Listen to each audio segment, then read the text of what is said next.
हम सभी को 2021 का बड़ी बेसब्री से इंतज़ार था और नए वर्ष 2021 के आगाज़ के साथ ही सभी लोग जोश और उमंग से भर गए।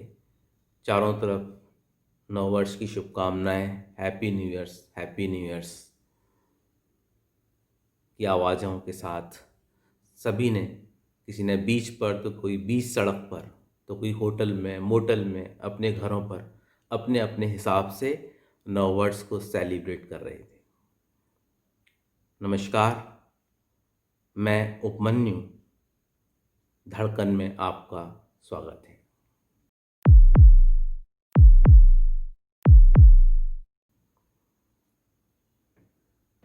अब काफ़ी समय हो गया है आपके नववर्ष को शुरू हुए और लोहड़ी और मकर संक्रांति भी निकल गई है और मुझे लगता है कि अब ये सही समय है जब मुझे अपनी बात आपसे रखनी चाहिए। अब आप ये समझ रहे होंगे कि भाई ये सही समय क्यों है, पहले में समय में क्या दिक्कत थी, क्या मकर संक्रांति से इसका कोई संबंध है या लोहड़ी से कोई संबंध है। तो मैं कहना चाहूँगा कि इसका लोहड़ी या मकर संक्रांति से कोई भी संबंध नहीं है। इट इज़ अ मैटर, ये सिर्फ एक टाइम फैक्टर का सवाल है। It's a matter of time factor. और अनुभव ने हमको ये सिखलाया है कि यदि मान लीजिए कोई व्यक्ति किसी काम को शुरू करता है या उसने जस्ट उस काम को शुरू ही किया है और हमें लगता है कि उसे यह काम करते हुए रोका जाना चाहिए, तो हम यदि सीधे सीधे उसे काम करने से मना करते हैं तो वह व्यक्ति बुरा मान जाता है। बेशक वो काम उसके से उसको नुकसान हो सकता है या इसका कैलकुलेशन वो उस समय ना कर पाए, लेकिन वह बुरा मान जाता है। और यदि कोई सीरियस फ़र्क नहीं आने वाला है या फिर कोई बहुत भारी संकट नहीं आने वाला है तो हमें समय का इंतज़ार करना चाहिए। और वक्त ये बतलाता है कि थोड़ा समय रुक कर के यदि हम अपनी बात को रखें तो वो ज़्यादा प्रभावी होती है। चलिए मैं अपनी बात पर आता हूँ और नववर्ष के विषय में मैं सीधी सरल एक ही बात कहूँगा कि यह नववर्ष हमारा नहीं है, यह क्रिश्चियंस का नववर्ष है। हाँ, यह हम सब लोगों के लिए कैलेंडर वर्ष है। और हाँ, पिछले 1000 साल की गुलामी की एक बहुत बड़ी वजह रही है कि हम अपने अनुसंधान उस स्तर पर नहीं कर पाए। बड़ी मुश्किल से पिछले सालों में हम अपने सभ्यता और संस्कृति को बचा तो पाए हैं, लेकिन आज हमारे पास में अपना कोई सटीक कैलेंडर नहीं है। और उसी वजह से हमारे पास एक मलमास भी आता है और हर त्योहार डबल डबल होते हैं। ये पूरा कैलेंडर वस्तुतः एक मैथमेटिकल एक्यूरेसी का विषय है। और मैं उम्मीद करता हूँ कि हमारे जो आईआईटियंस बच्चे हैं और जो हमारे गणितज्ञ हैं वो इस विषय में अनुसंधान करेंगे जिससे हमें हमारा सटीक कैलेंडर मिल सके। अब कुछ लोगों को इस बात पर भी रोना आएगा क्योंकि तो इस विषय में मैं सिर्फ इतना ही कहना चाहूँगा कि किसी अन्य व्यक्ति के सटीक काम को अपना कहने से या अपना मान लेने से वह काम हमारा नहीं हो जाता है। और हमें एक बात और ध्यान से समझना पड़ेगा कि ये वह समय है जब हमें अपनी कमजोरियों को स्वीकार करना पड़ेगा,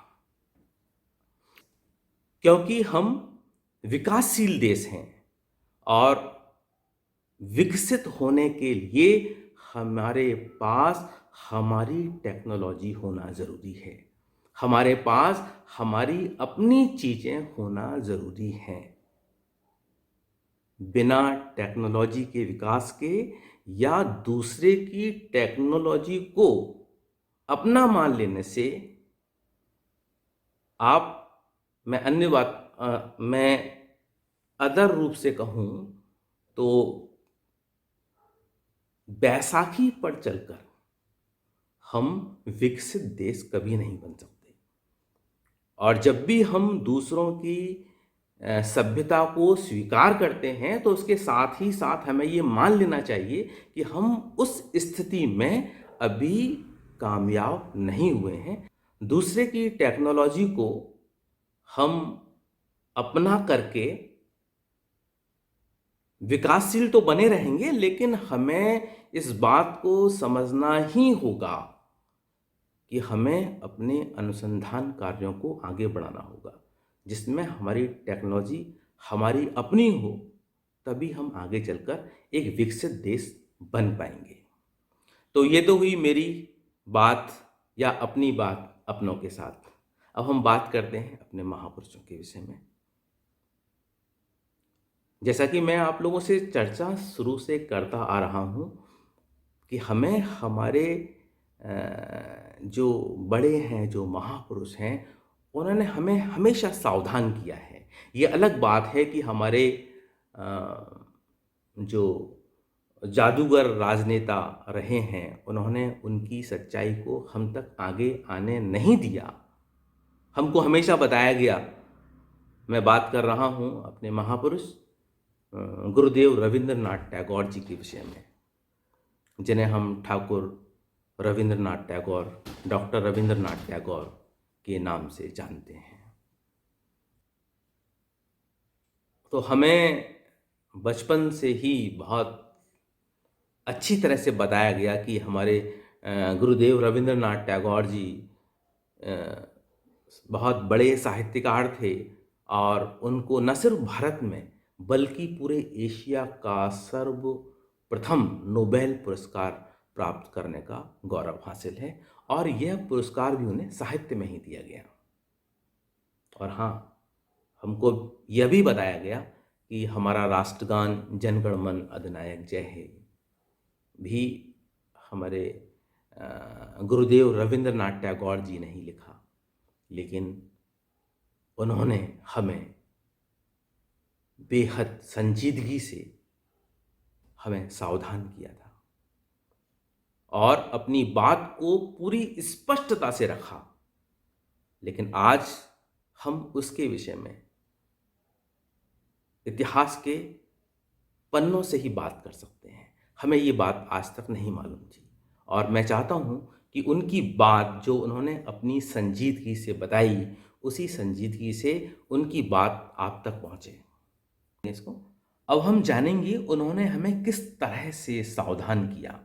उन्होंने अपनी बात पूरी स्पष्टता से करी, और 1924 में बंगला समाचार पत्र के संपादक को डॉक्टर रविंद्रनाथ टैगोर जी ने एक साक्षात्कार दिया था। उसमें उन्होंने हमें चेताया था, और वो इतनी महत्वपूर्ण बात थी कि डॉक्टर बाबा साहब अम्बेडकर ने अपनी किताब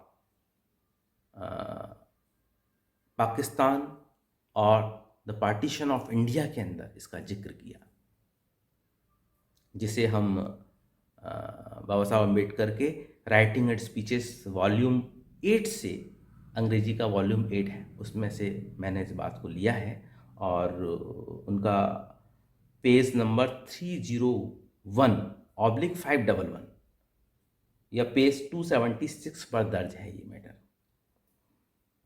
तो साक्षात्कार में डॉक्टर रविंद्रनाथ टैगोर पूरी स्पष्टता से कहते हैं कि हिंदू मुस्लिम एकता को असंभव बनाने का कारण है कि मुसलमानों की देशभक्ति एक देश के प्रति कायम नहीं है।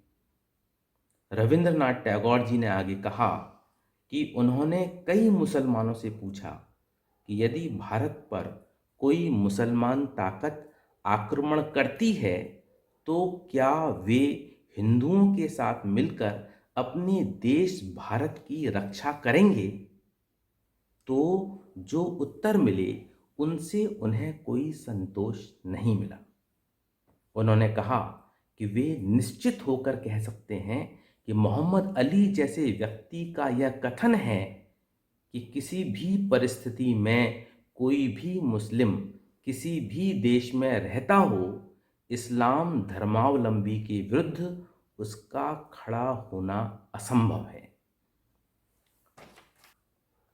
और मैं मोहम्मद अली के विषय में संक्षिप्त परिचय दे दूं कि वे खिलाफत आंदोलन के प्रमुख संचालक थे।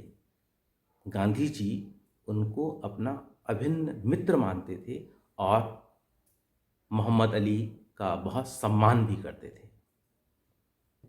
काश कश्मीर रियासत के राजा हरि सिंह ने गुरुदेव रविंद्रनाथ टैगोर जी की बात को सुना होता। काश कि राजा हरि सिंह सिर्फ अपनी रियासत में ही खोए हुए ना रहते, और काश राजा हरि सिंह ने तत्कालीन समय में अपने देश में हो रहे आंदोलनों और गतिविधियों पर ध्यान दिया होता, उनकी जानकारी रखी होती, उन्हें समझा होता, तो राजा हरि सिंह की प्रजा को पाकिस्तानी कबायली मुसलमानों के भारी कत्ले आम का सामना नहीं करना पड़ता, और ना ही जम्मू कश्मीर रियासत की महिलाओं को पाकिस्तानी कबायली मुसलमानों के बर्बर बलात्कार और नृशंस हत्याओं का सामना करना पड़ता, अपने ही बच्चों की अपने ही सामने। और ना ही राजा हरि सिंह को अपनी जान बचाकर अपने ही देश से भागना पड़ता।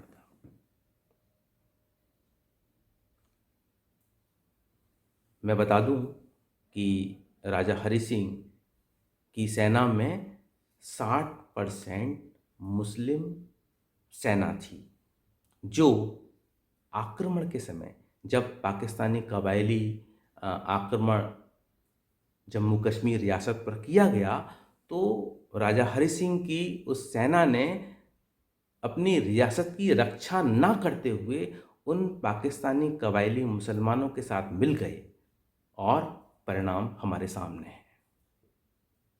इतिहास के पन्नों से जो जानकारी हम आपके लिए ला रहे हैं, इस विषय में मैंने अपने 2 अंक एक खंड, मतलब पार्ट 1 और पार्ट 2, गांधी जी का असहयोग आंदोलन,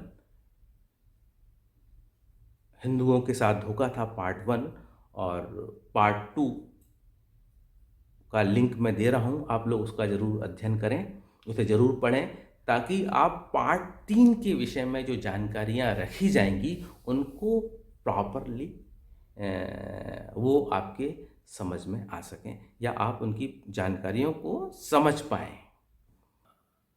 इतिहास के पन्नों से जो जानकारियाँ हम आपके लिए लेके आ रहे हैं, उन्हें आगे भी लोगों तक पहुंचाइएगा, उसे शेयर करें, और हमारे चैनल को सब्सक्राइब करें, शेयर करें। Thank you.